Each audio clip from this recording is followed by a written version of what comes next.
మీరు సమయమును పోనీయక సద్వినియోగం చేసుకొనొచ్చు, అజ్ఞానుల వలె కాక జ్ఞానుల వలె నడుచుకున్నట్టు జాగ్రత్తగా చూచుకునుడి. దేనికి స్తోత్రం కల్లాక. హల్లెలూయా. ఏ విధంగా ఉండమంటుందంటే అజ్ఞానంగా నీవు ఉండవద్దు. అజ్ఞానం ఏం చేస్తుందంటే నువ్వు పాప జీవితంలోకి నడిపిస్తూ ఉంటుంది. అజ్ఞానం ఏం చేస్తుందంటే నేను బుద్ధిహీనతలోకి నడిపిస్తూ ఉంటుంది, భక్తిహీనతలోకి నడిపిస్తూ ఉంటుంది.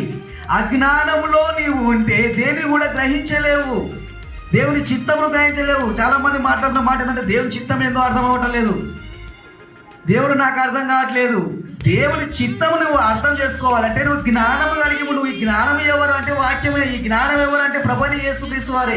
ఈ జ్ఞానమును నువ్వు కలిగి ఉంటే అంటే ప్రభువైన యేసుక్రీస్తు వారిని నువ్వు కలిగి ఉంటే ఆయన చిత్తం ఏంటనేది నువ్వు గ్రహించగలుగుతావు. పౌలు ఏమంటుంటే అజ్ఞానుల వలె ఉండవద్దు, జ్ఞానం కలిగి ఉండవు. నా ప్రజలు జ్ఞానము లేక నశిస్తున్నారనే వాక్యం కదా.